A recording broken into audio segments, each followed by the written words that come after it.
Hello friend, कैसे हैं आप सब। उम्मीद करते हैं आप सब अच्छे होंगे। आज इस वीडियो में हम लोग देखने वाले हैं रीतिकाल के कवि देव के बारे में, जो कि रीतिबद्ध में आते हैं।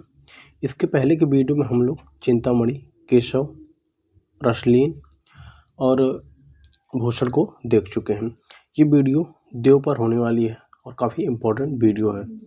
इसके पहले की वीडियो चैनल पर पड़ी हुई है, आप उसे नहीं देखे हैं तो देख सकते हैं। इस वीडियो में हम लोग देखेंगे सर्वप्रथम जो देव हैं उनका नाम जो है देवदत्त द्विवेदी है, यानी उनका जो मूल नाम है देवदत्त द्विवेदी है, लेकिन उन्हें हम देव के नाम से जानते हैं। वो देव के नाम से ज़्यादा प्रसिद्ध हैं। सबसे पहले बात करेंगे उनके जन्म की, तो उनका जन्म 1673 ईस्वी इटावा उत्तर प्रदेश में हुआ था। और जो देव हैं ये ब्राह्मण परिवार से संबंधित थे। यदि निधन की बात करेंगे तो इनका निधन 1767 ईस्वी में हुआ था। अब इनकी रचनाओं की संख्या की बात करेंगे तो इनकी रचनाओं की संख्या के बारे में विद्वानों में मतभेद है, यानी अलग अलग विद्वान अलग अलग रचना मानते हैं। सबसे पहले हम लोग देखेंगे जो नगेंद्र जी हैं, उन्होंने इनकी रचनाओं की संख्या मानी है 72। यदि हम शुक्ल जी की बात करेंगे तो उन्होंने इनकी रचनाओं की संख्या 30 मानी है। शिव सिंह सेगर ने 72 मानी है। यदि बात करेंगे कि इनकी रचनाएं कितनी उपलब्ध हैं वर्तमान में, तो इनकी वर्तमान में 15 रचनाएं उपलब्ध हैं। ठीक है, ये रही इनके बारे में, रचनाओं के बारे में विशेष तथ्य। अब हम लोग आगे देखने वाले हैं इनकी प्रमुख रचनाएं कौन कौन से हैं। आगे देखिए, इसमें इनकी प्रमुख रचनाओं में नाम आता है भाव विलास, अष्टयाम, भवानी विलास, सुजान विनोद, देवचरित, कुशल विलास, प्रेम चंद्रिका, जाति विलास, रस विलास, प्रेम तरंग, राग रत्नाकर, शब्द रसायन, सुख सागर तरंग, वृक्ष विलास, पावस विलास, ब्रह्म दर्शन पच्चीसी, तत्व दर्शन पच्चीसी, नक्षिक, आत्मदर्शन पच्चीसी, जग दर्शन पच्चीसी, रसानंद लहरी, प्रेम दीपिका और प्रेम दर्शन। ये 23 रचनाएं जिन्हों शुक्ल जी ने जो मानी है वो इस आपके सामने है।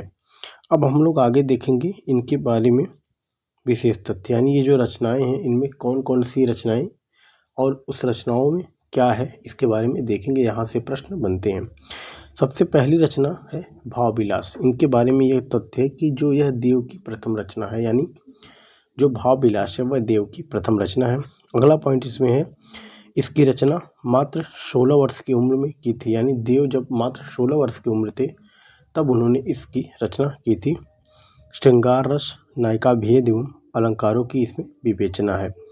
यह रचना इन्होंने औरंगजेब के पुत्र आजम शाह को सुनाई थी और इसमें 39 अलंकारों का वर्णन है। तो हमें याद रखना है कि जो भाव विलास है ये इनकी प्रथम रचना है, 16 वर्ष की उम्र में रची गई। इसमें 39 अलंकारों का वर्णन है, नायिका भेद, श्रृंगार रस एवं अलंकारों की इसमें विवेचना है। अब हम लोग देखेंगे इनकी अगली रचना। अगली रचना जो है वो है अष्टयाम। देखिए, जो अष्टयाम है यह 1689 में है। इसमें क्या है कि इसमें जो नायिका है उसके 8 प्रहरों में होने वाले हाव भावों का चित्रण है। अगली रचना है प्रेम चंद्रिका। जो प्रेम चंद्रिका है इसमें विषय वासनाओं के तिरस्कार एवं प्रेम की महत्ता का चित्रण है। अगली रचना है देव शतक। देव शतक इसमें ब्रह्म, जीव, जगत आदि दार्शनिक विषयों एवं संसार की निस्सारता का चित्रण है। यानी हम कह सकते हैं कि जो देव शतक है यह एक अध्यात्म संबंधी रचना है। अब हम लोग आगे देखेंगे। आगे है देव चरित्र। देखिए, जो देव चरित्र यह प्रबंधात्मक महाकाव्य है, इसमें कृष्ण के चरित्र का वर्णन है। अगली रचना है शब्द रसायन, या जिसे काव्य रसायन के नाम से जाना जाता है। यह 1743 ईस्वी में, और यह एक काव्य शास्त्रीय ग्रंथ है। सभी काव्यांगों एवं नायिका भेद का इसमें चित्रण है।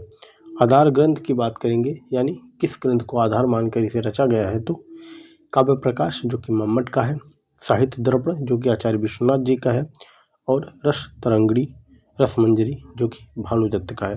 यानी ये रचनाएं इस रचना का आधार ग्रंथ मानी जाती हैं। अब हम लोग आगे देखेंगे और रचनाएं। इनकी जो जाति विलास रचना है इसमें श्रृंगार रस एवं विविध जातियों की नायिकाओं का वर्णन है। अब इसके बाद अगली रचना है राग रत्नाकर।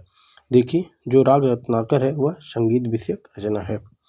उसके बाद है देव माया प्रपंच, यह इनकी मौलिक रचना नहीं है। इसके बारे में विशेष तथ्य यह है, यह इनकी मौलिक रचना नहीं है। अगला है पॉइंट इसमें कि संस्कृत में कृष्ण मित्र द्वारा रचित प्रबोध चंदोदय नाटक का ब्रज भाषा में अनुवाद है। यानी यह जो देव माया प्रपंच रचना है यह इनकी मौलिक रचना नहीं है, यानी अनुदित रचना है। और यह संस्कृत में कृष्ण मित्र द्वारा रचित प्रबोध चंदोदय का ब्रज भाषा में अनुवाद है।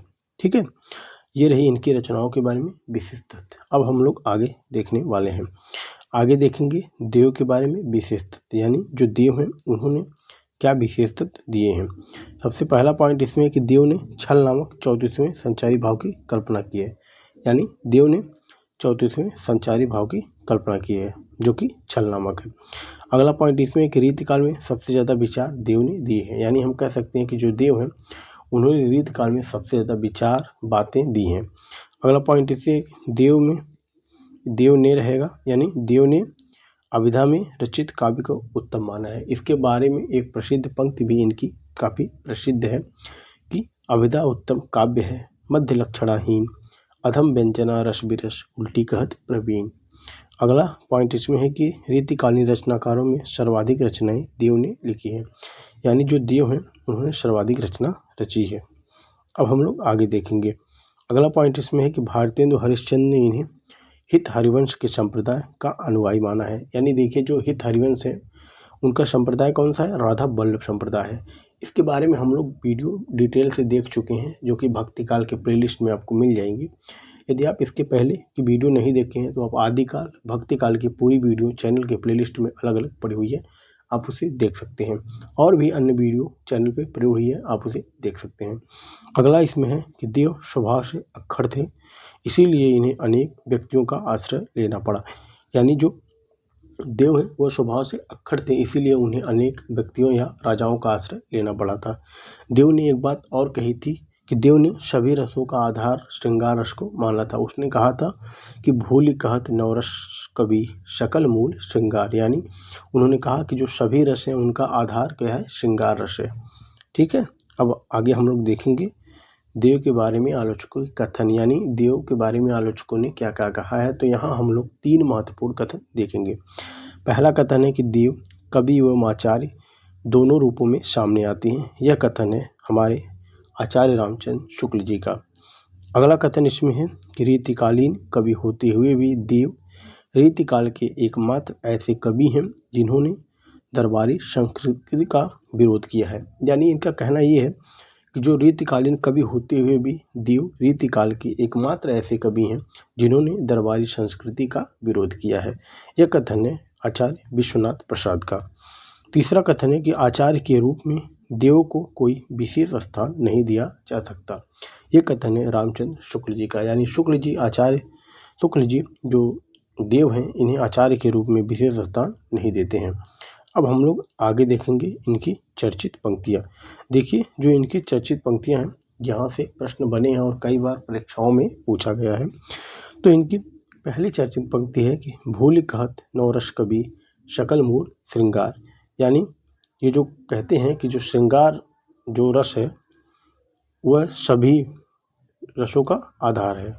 अगला इसमें है कि अभिधा उत्तम काव्य है, मध्य लक्षणाहीन, अधम व्यंजना रस बिरस, उल्टी कहत प्रवीण। यानी जो देव हैं वे अभिधा में रचित काव्य को श्रेष्ठ मानते हैं।